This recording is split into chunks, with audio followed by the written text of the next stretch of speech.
ஓம் ஒளிவளர் விளக்கே போற்றி. ஓம் ஒளிவளர் விளக்கே போற்றி. ஓம் ஒளிவளர் விளக்கே போற்றி.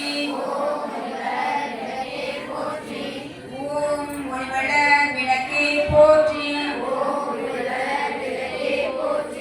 ஓம் ஒளிவளர் விளக்கே போற்றி.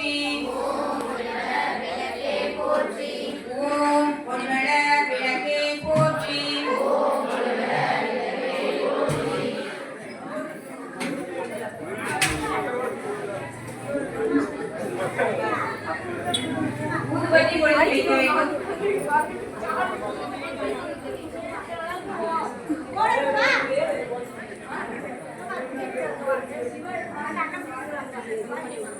ஆதி பராசக்தி அம்பிகையே, நாங்கள் ஏற்றி வழிபடும் இந்த திருவிளக்கிலும் எங்கள் உள்ளத்திலும் எழுந்தருளி எங்களுக்கு வேண்டிய எல்லா நன்மை